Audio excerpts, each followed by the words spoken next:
Today I want to teach about theorem 6.1 from your chapter triangle. Theorem 6.1 says that if a line is drawn parallel to one side of a triangle to intersect the other two sides in distinct points, the other two sides are divided in the same ratio. इसे कहने का मतलब ये है कि triangle मान लो A B C मैंने लिया, ए बी सी ट्रायंगल जो लिया हूँ मैं, इसमें किसी one side A B B C और सी ए किसी वन साइड को के पैरेलल अगर हम एक लाइन ड्रा करते हैं, जैसे मैंने ए बी सी में बी सी के पैरेलल एक लाइन डी ड्रा किया, तो ये इसके क्या है, पैरेलल है, इसके पैरेलल है। तो ये डिस्टिंक्ट पॉइंट पर क्या कर रहा है, इंटरसेक्ट कर रहा है। कौन किसको इंटरसेक्ट कर रहा है, जो अदर जो साइड बचा है ए बी और ए सी। तो इसमें ये कहना कर रहा है कि जो डिस्टिंक्ट पॉइंट पर डिवाइड करता है, तो जो साइड को डिवाइड करता है तो उनका रेशियो मतलब A D upon B D equal to A E upon C को हमें को प्रूव करना है कि ये इक्वल होंगे, इनका रेशियो इक्वल होगा। तो इसको प्रूव करने के लिए हम क्या करेंगे, पहली बात तो मैंने क्या किया है, बी और सी डी को ज्वाइन कर दिया है और यहाँ पे डी एम ए पे परपेंडिकुलर ड्रान किया है, ई एन ए डी पे परपेंडिकुलर ड्रान किया है।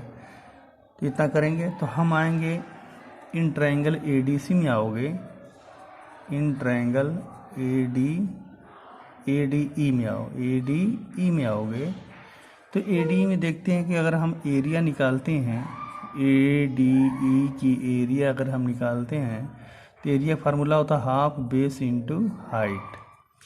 तो हाफ बेस इंटू हाइट होता है। तो यहाँ पे देखते हैं कि जो हाफ बेस क्या काम कर रहा है, यहाँ पे ए डी और हाइट क्या है, E N, A D into E N. मैंने क्यों किया, ये बेस होगा, ये परपेंडिकुलर ड्रॉ किया ही हूँ मैं, ये हो गया। अगर आते हैं हम इन ट्रायंगल, इसी ट्रायंगल में ए डी ई या ये लेते हैं बी डी ई लेते हैं, बी डी ई, तो बी डी ई ट्रायंगल मिलेगा। तो इसमें एरिया जो बी डी ई की निकालोगे तुम, तो बी डी ई की एरिया निकालोगे तो ये बेस ये काम करेगा, इस पर परपेंडिकुलर ये ई एन काम करेगा। तो हाफ बेस इंटू हाइट इसमें भी लगेगा। तो हाफ बेस क्या काम कर रहा है, बी डी इंटू हाइट क्या है, ई एन। ओके, तो अब आगे हम बताते हैं कि फिर इस ट्रायंगल में आते हैं। अगर मैं रेशियो निकाल दूं इसका, triangle A D E upon triangle B D E, तो A D upon B D करोगे एरिया में, ये क्या है, एरिया, ये भी क्या है, एरिया। तो इसकी एरिया क्या निकली है, half A D into E N, और ये क्या निकला, half B D into E N. Half half कटा, ई एन कटा, क्या निकला, A D upon B D. हम इक्वेशन नंबर 1 बना लेते हैं इसको। अब आते हैं now area of triangle A D E फिर निकाल रहा हूँ मैं। अब देखो ए डी ई निकालोगे तो बेस इधर भी तो सब कुछ कर सकते हो। तो बेस अगर ए ई होगा तो परपेंडिकुलर क्या होगा, D M, half A E into क्या होगा, डी एम।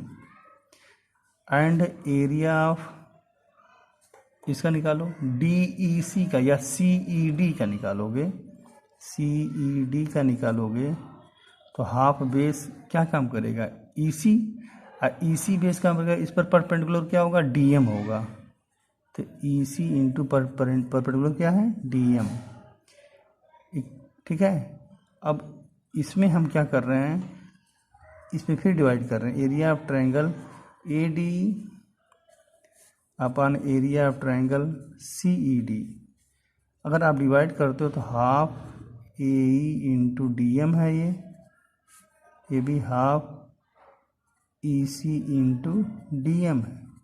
हाफ हाफ कटा, डी एम कटा, क्या बचा, ए ई अपान क्या आया, ई सी आ गया। क्वेश्चन नंबर 2 बना लेते हैं। अब देखो, हम जानते हैं कि हम बता चुके हैं आपको, यहाँ पे ये क्या है, D, since D parallel to क्या है, बी सी, तो so on same base D लेते हैं एंड बिटवीन पैरेलल साइड्स कौन है, डी पैरेलल टू बी सी।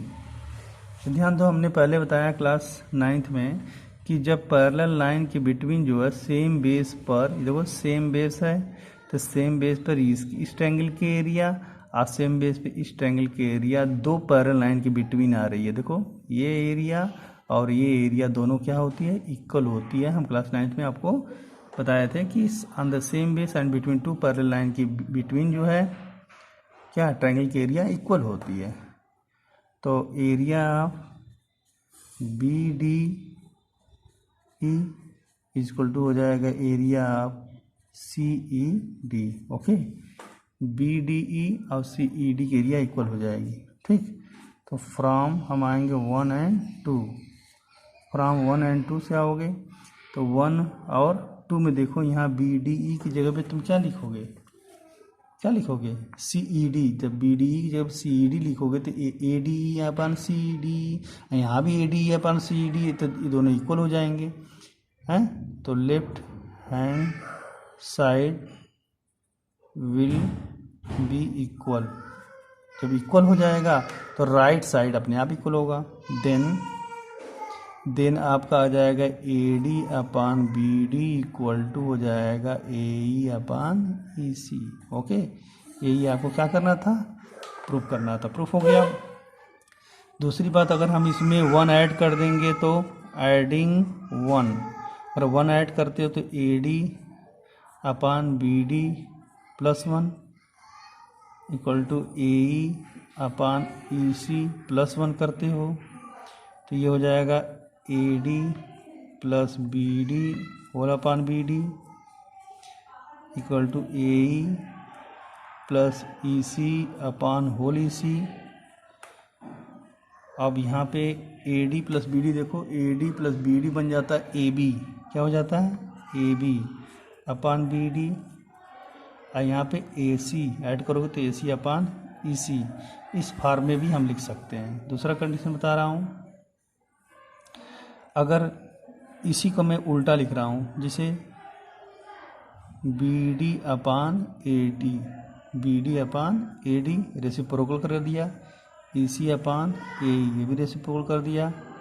तब ध्यान दो, तब 1 ऐड करोगे, एडिंग 1 ऐड करो, B D upon A D plus 1 equal to E C upon A E plus 1, multiply करो, B D plus A D upon A D, यहाँ पे ई C plus A E upon A E. Okay, अब बताओ B D plus A D ऊपर देखो क्या बन जाएगा, ए बी बन जाएगा, A B upon A D equal to क्या होगा, ए सी अपान ए ई। ओके, तो उल्टा, अब इसको उल्टा लिखो, ए डी अपान ए बी लिख सकते हो उल्टा, और ए ई अपान ए सी लिख सकते हो।